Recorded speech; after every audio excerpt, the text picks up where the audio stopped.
Hey guys, Cody Bermani here with the Eastwood Company. Today we're in the Eastwood Garage and we're talking about our new Eastwood Elite Fabricated Bead Roller. I got Andy Burns, our product manager for metal fabrication and welding, and we got Scott Church over there. He's going to take our tech questions. Andy, tell me about this thing. So something we did was we've been listening to our customers for a long time regarding the bead roller, and we sell tons of them.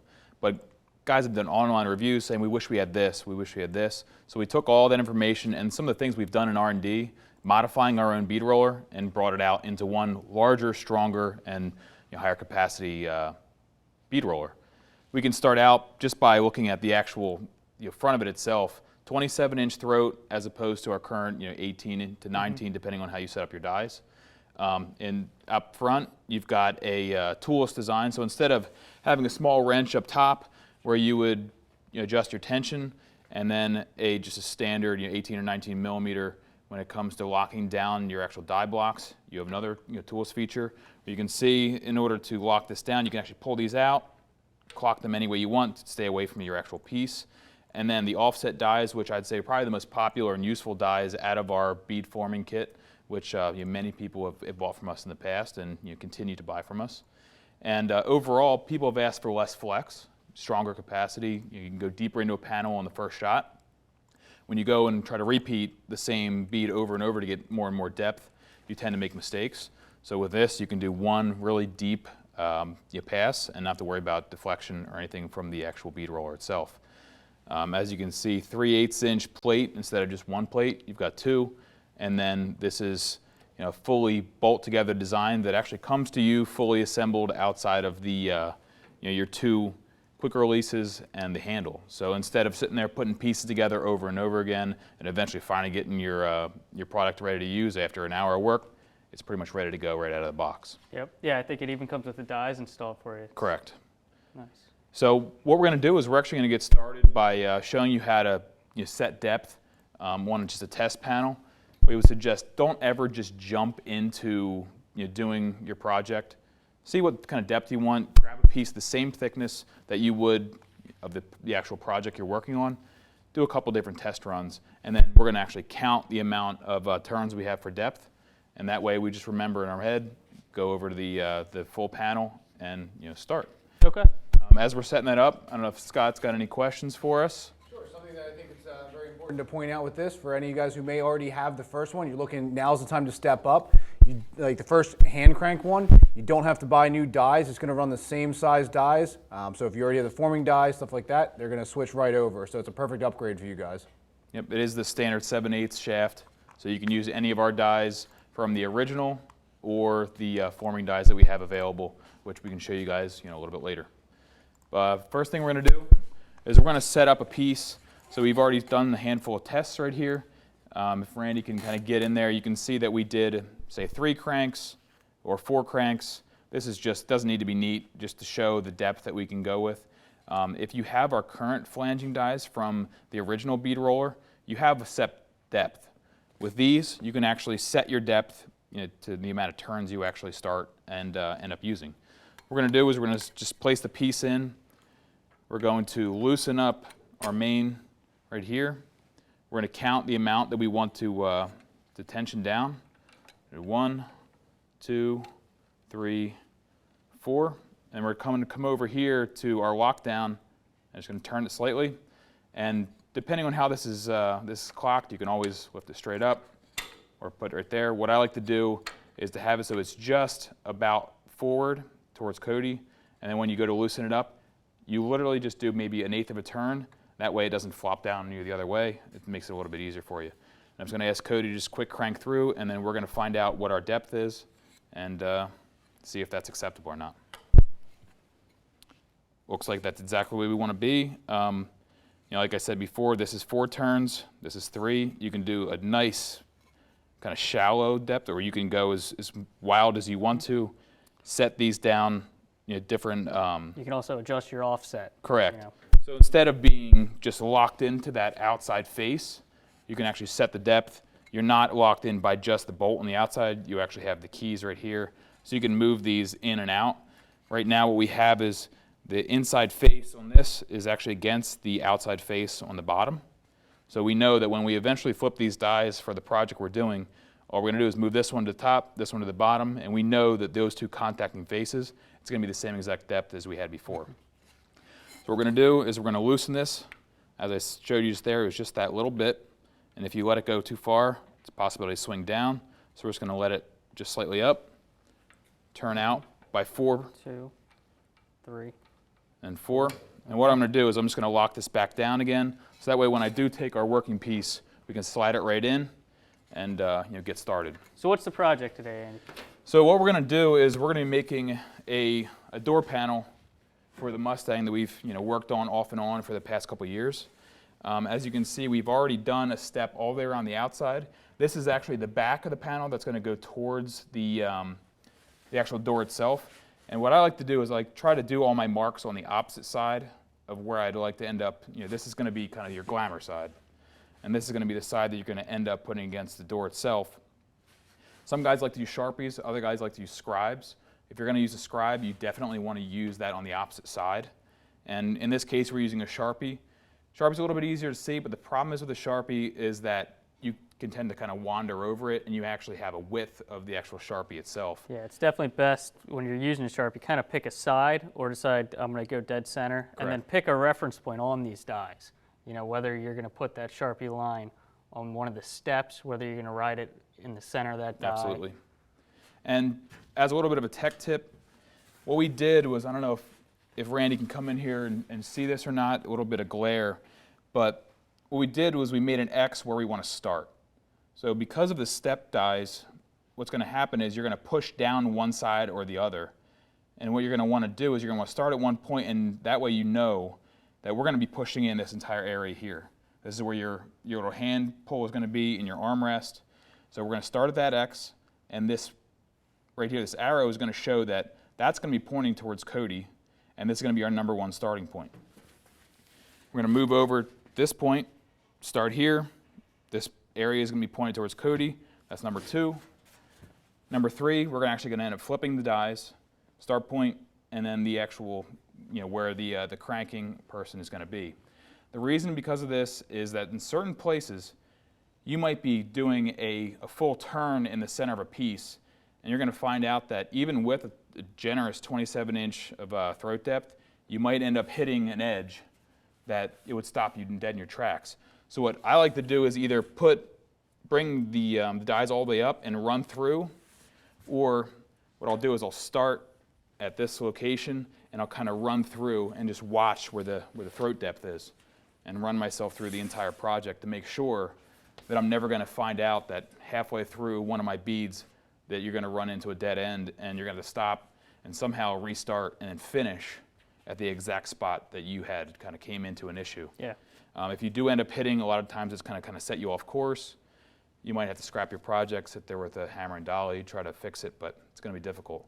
So make sure you prepare ahead of time and you have your starting points, your reference points, and kind of where you're going to be starting and finishing when it comes to how you go through your. All right. Well, let's try that first step there. So what we're going to do, as Cody said before, was you're going to want to find that reference point. So we're going to want to watch exactly straight. What I'm going to try to do is I'm going to take that Sharpie point and I'm going to ride right down the center of the die itself. So what we're going to do is we're going to loosen up your main piece. As you saw, it just dropped down there. I'm going to step kind of in front of the camera, and then Cody's going to give me 4 turns straight down. 1, 2, 3.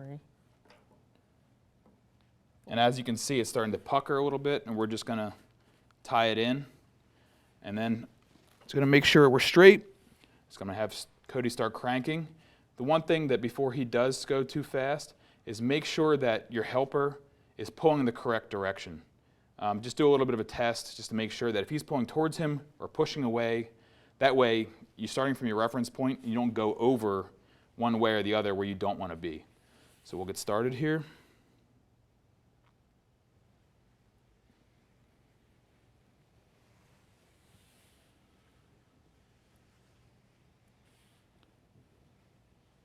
All right, a little bit further.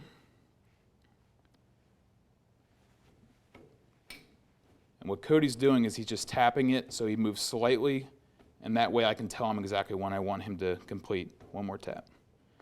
All right, what we're gonna do, loosen. 1, 2, 3, 4, and as you can see, Cody's holding up the shaft, and I'm just gonna lock it down. That way we can walk right out, which, there we go. So as you can see, our first piece, nice sharp line that's following that Sharpie line. And one thing to note, that you're not going to be perfect every single time when you're trying to follow that Sharpie line, but when you turn to the other side, you notice, there's no Sharpie line there. You didn't go off, in any way possible. That's really noticeable by the eye. So as your first couple times, don't worry about it. You're going to veer off course here and there, but as you flip it over, you're going to be a nice crisp line. What we're going to do is we're going to find that number 2. This is pointing towards Cody, so we're going to get, as we're setting up, we're going to go over to Scott and see if he has any questions.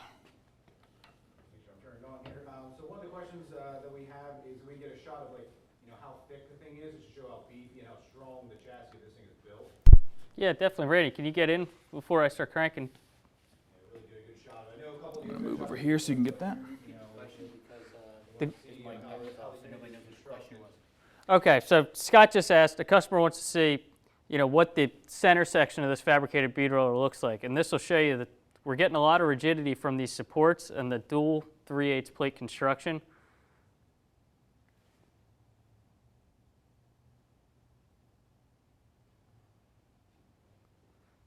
And you can see even, Andy, I don't know if you could, do you want to go from that way this time, or are you, Actually, the way I'm looking at this, or would you prefer? yeah, we can, what I'll do is, do you want to loosen it up so that way you can test which way it's going to roll? Or what I'd like to do is I always want to feed it. I like to watch my line instead of try to pull it towards the line. Mm-hmm. That way, if I'm trying to look over the die, I'm actually losing where the line's going to be. So what we'll do is we'll go this way. All right, whenever you're ready.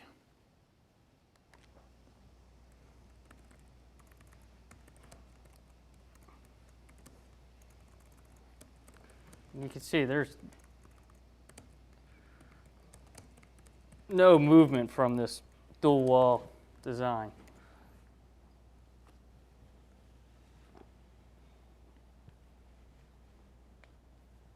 All right, Cody's going to give a couple taps. We have about 1 inch to go until we have to make our turn.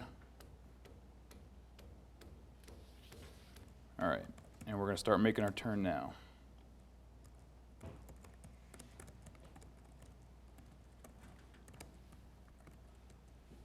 All right, we're straight, and he can get moving. Got about 1 inch to go, so he's going to start tapping, and then I will stop when I'm ready. About 2 or 3 more taps. All right, we're good. Loosen up. 1, 2, 3, 4. I'll let that rotate. And I'll just lock this back down. That way, you can put it all together. Now, So now we have to flip our dies. correct. As we talked about before, the way these are lined up is one face is actually touching another face when they're fully contacted. So what we're going to do, this is up and out of the position. We're going to grab a little Allen head, loosen these guys up, slide this piece off, come over to the other.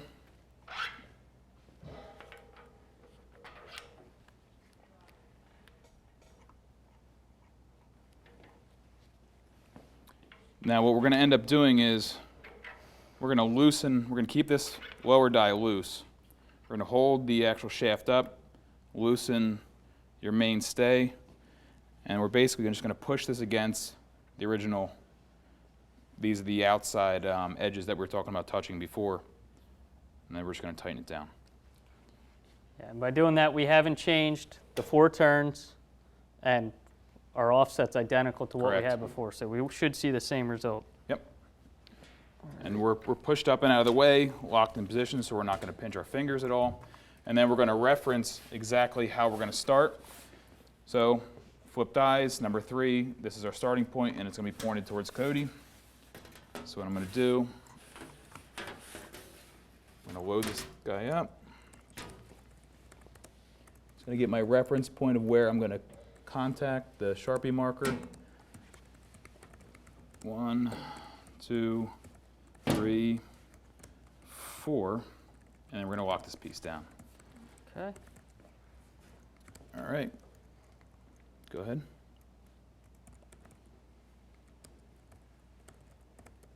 All right, we start the turn.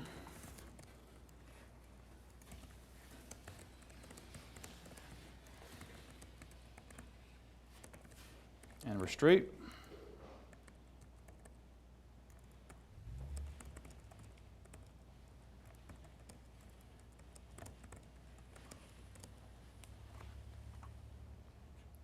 All right, a couple taps, we're done. All right. Just quick to loosen. 1, 2, 3, 4. I know we're done the project, but if we ever do want to go back and do something, we know where we're at. So we'll flip it over real quick. And if you do lose track, you're just a test piece away. Yeah, You know, correct. Rather than risking it, just go back to your scrap piece of aluminum or steel and try again. So if you guys can definitely see these, there's lots of scratches in this panel. This is kind of a test panel. What I like to do is when you get your aluminum, it does come with a plastic sheathing over top of it. I like to draw my lines on that and then do the entire piece, then peel it off.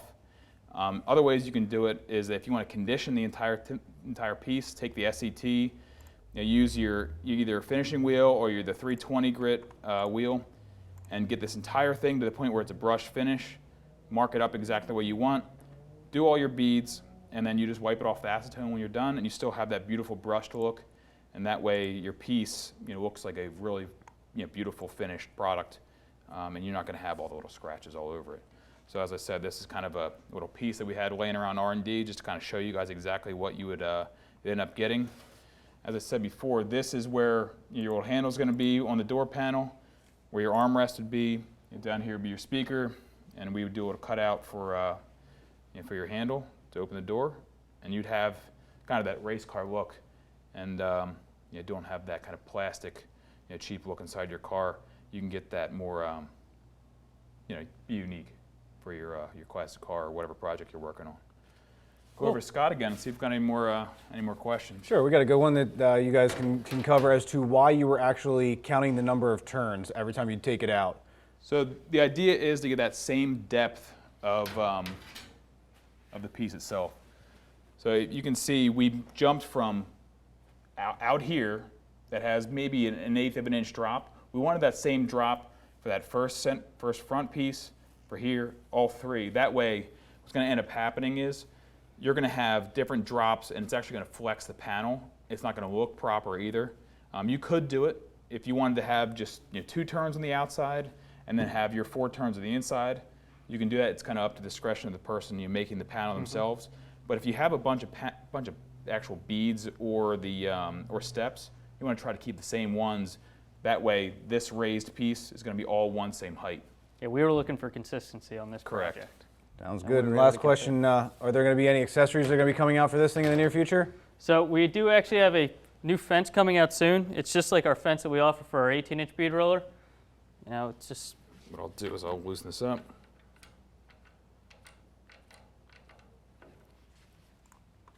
And it just slips on the bottom. You do have to remove 2 washers that come with this from the factory. But then this allows you... You can sit there, kind of roll along, get the repeated depth over and over again. Correct. Something that a lot of guys would like to do is to do a floor of a bed, pickup truck bed. This enables you to get those ridges as we did here. So you can see almost all pickup truck beds have that same strengthening rib down all the way through. So what you would do was you would start from the center, since you have 48 inches of, say, bed floor. You could get incredibly far in and have that same exact line all the way down and not ever have to worry about just that slightest little movement because you have your fence that keeps you from going off course. As you would walk, instead of watching this edge, what you would end up doing is you'd hold the panel out here towards your fence, and then your buddy that's over there cranking, you would just walk with it and make sure you have the pressure against this. Next line, you would just swap your dies or swap the actual piece around, and you'd be able to replicate those lines over and over again. And you would just do it by measurement instead of by trying to follow a line. Yeah, and this fence, it's built with a bunch of adjustability already in it, so you can square it up with this edge, or even if you did want to run an angle, you could do that with the 4 set screws that it comes with. And it's simple and durable. It works. Absolutely. And then, like we talked about earlier, this fabricated bead roller, it does come with the offset dies, but then it's also compatible with our 18-inch bead roller dies and our bead roller forming dies. So you can make any of the things you see here with this bead roller. And the big advantage of those offset dies compared to a more traditional style set is the ability to get into a tight turn like we were able to do on this project. Yep. If you can see on these offsets, when you do mesh them together, I'll bring these over to Randy. If you have them too close, they'll almost end up cutting your aluminum if you're using aluminum. And at the same time, when these contact, that's the exact depth you're going to get. So there's different sizes that we give you in the current kit, but with what you're getting in the Eastwood Elite, as you change the depth, you can step these in or out. You can get basically an infinite amount of step And the and narrow repeatable construction allows you to get in Yep. those tight radius. It does have a slight radius here on the edges, so it's not going to then cut the panel if you are using aluminum. You can even do it with steel if you are getting aggressive. Yeah.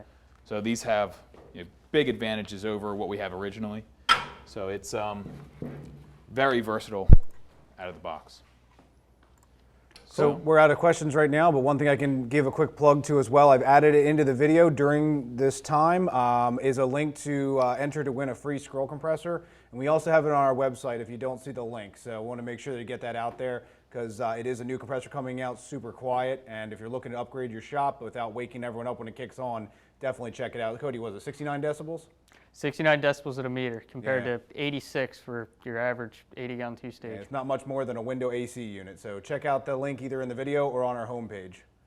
But other than that, we're good over here on our end. Great. Cool. All right, Well, guys. thanks for tuning in, guys. We do this every Wednesday, and stay tuned for the next one. Yeah, thanks for having us.